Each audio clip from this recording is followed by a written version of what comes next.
kababayan, magandang araw po sa inyo lahat, magandang buhay. Grabe, para tayong naligo pero pawis po yan. May ginagawa tayong dito, temporary na tulugan mga kababayan, kasi sisirain na po yung bahay doon sa taas. Silalagyan ng beam, lagyan ng beam sa taas para titibay, at saka beam tapos na bubong. So, kaya gumawa tayo ng dito ng temporary tulugan. Ayan, gumawa tayo ng temporary tulugan nila mama at papa at saka ng pamangkin ko. Dito muna sila pansamantala matutulog kasi sisirain doon sa taas mga kababayan. So nagpunta talaga ako dito para makagawa tayo ng ganito kasi yung panday natin hindi pumasok ngayong araw kasi maulan. Gabi yung ulan dito mga kababayan. Lagi na lang umuulan talaga. Maigi hindi tayo mawawasa dito kasi may naman. Yan, may slab man sa taas. Kaya hindi tayo mawawasa.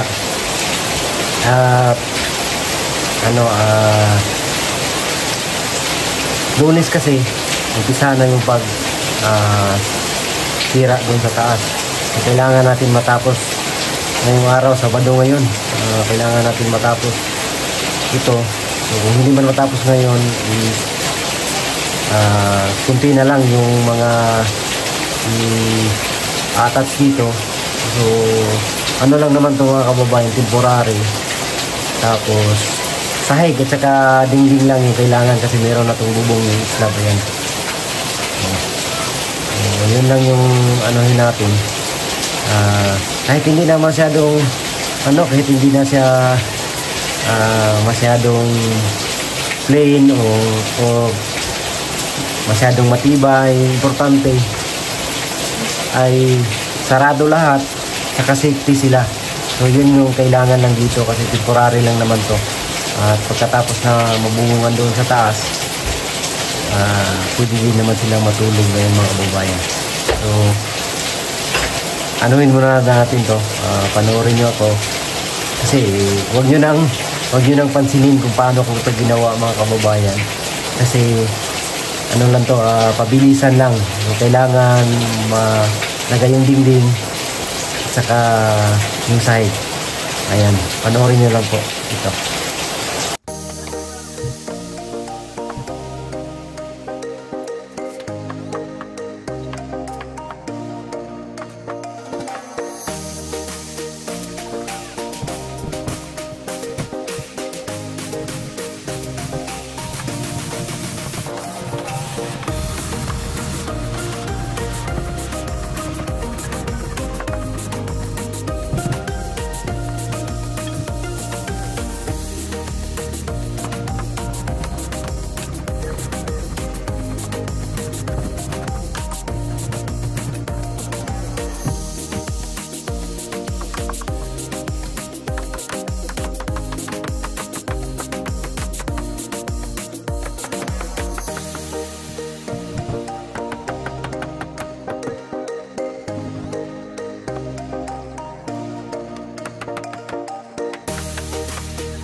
Ayan mga kawain, hindi talaga siya natapos.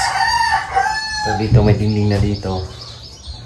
Dito wala pa, baka hindi pa. So lakas kasi yung ulan at saka hapon na nakapagod rin ako mga kababayan. Ayan, sa kabila wala pa rin bakante. So dito may dingding na. Ayan, may dingding. Tapos dito yung pertahan. Dito dingdingan pa rin yan mga kababayan. At, temporary lang naman to. Kita nga natin. So ayan ayan, temporaryong tulugan. So nandito kasi ito sa ilalim. Temporaryong tulugan nila dito. So madingdingan na yan. Kung madingdingan na yan dyan, tapos dito rin maglagay lang natin tayo ng konting bintana para hindi sila masupukit dito. So ayan, mayroon naman yung sa itaas. So malaki-laki naman. So kasya sila dito 3. Malaki-laki naman siya. Pansamantalang tulugan habang gagawin pa yung itaas. Ayan, malaki pala talaga dito mga kababayan. Ayan dito. So hindi pa natanggal lahat ng mga scaffold. Pansamantalang tulugan. Ayan, kahit hindi na natin pinatibay masyado. Kasi tulugan lang naman. Ayan. So yung mga ginagamit dito sa pag-slab. Ito yun. So na-recycle natin. At ayos na to. So yung mga ibang gamit din na para hindi mabasa ng ulan doon sa taas habang ginagawa. Dito ilalagay. Ayan, so grabe kahit ilang orasan tayo dito. Nag-umpisa ilang oras yung trabaho natin. Ay nakakapagod talaga mga kababayan.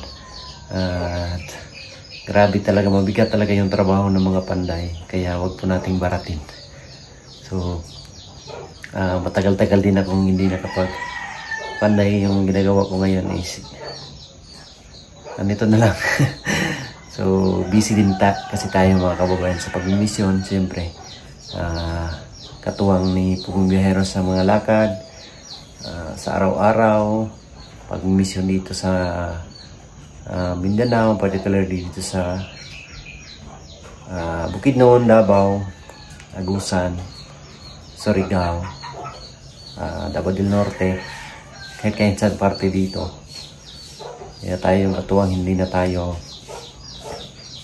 na tayo, driver na tayo talaga, focus na, change career. Minsan kami lang dalawa ni Sir Paul kasi si Madam Yola ay nandoon, nagbakasyon. So nagbakasyon pala sila ngayon mga kababayan. Sila Sir Paul, kasama niya si Madam Yola.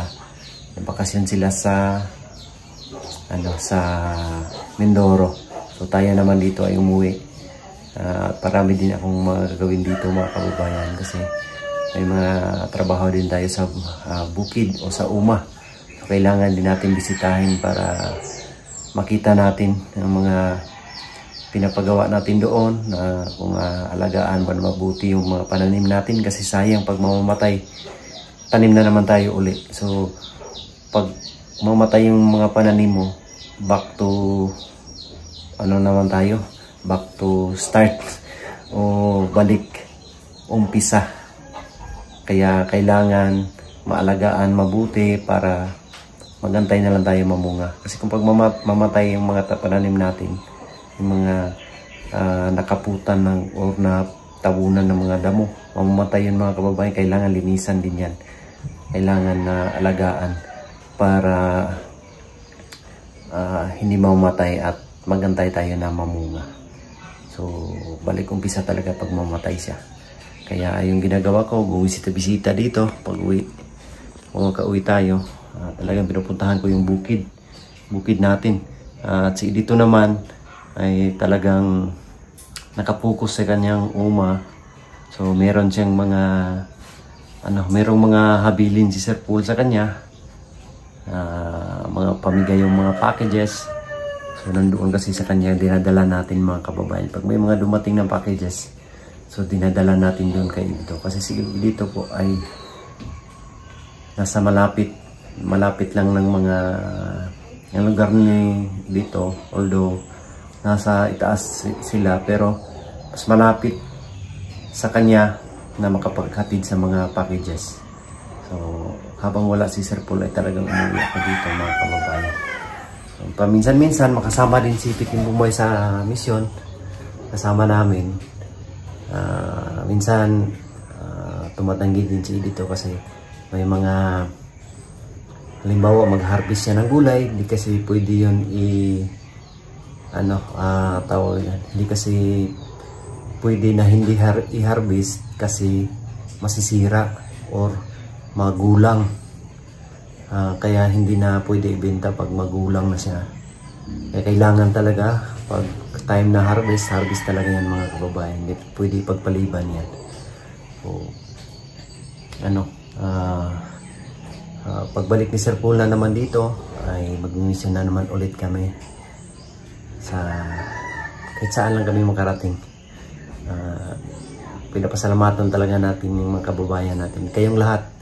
Maraming salamat po talaga sa inyo, sa inyong laging andyan nakasuporta sa amin. Sana hindi kayo magsawa mga kababayan. Pinapasalamatan ko talaga palagi si Sir Paul sa kanyang kabaitan. Dahil sa kanya naging ganito yung buhay namin. So thank you so much talaga Sir Paul. At sa mga sponsors, maraming salamat talaga kay Tita Redemption si Vicky. Thank you so much kay Tita Luisa at Tito Sergio.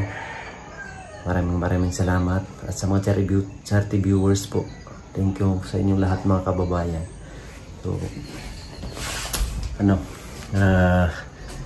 ang bahay na pinagawa ko sa aking magulang is talagang nakita ko na yung kanyang improvement. Unti-unti na talagang nagawa mga kababayan.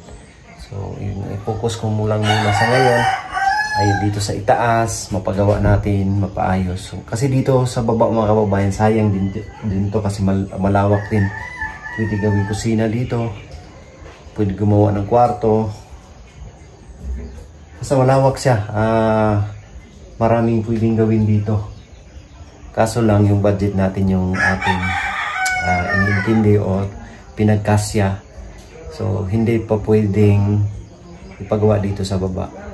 So nakapokus lang po muna tayo doon sa itaas kasi yun yung pagkakasahin natin yung ating budget na iniipon para doon. Kaya sa mga sponsors, maraming salamat talaga. So malaking tulong na po iyon yung pinadala nyo po na pangdagdag natin sa pagbili ng materyales. So, hindi naman malakihan tayo pag sali natin dito sa baba. So i-focus natin sa taas. So meron naman old na house o kailangan ng dugtungan. So meron naman na piling hollow blocks na nung una. Kailangan na lang natin dugtungan dito banda sa pina-extension natin. Yun lang yung ating uunahin. So yun lang mga kababayan. Maraming salamat sa inyong lahat na suporta at pagmamahal. God bless po. We love you all. Bye bye.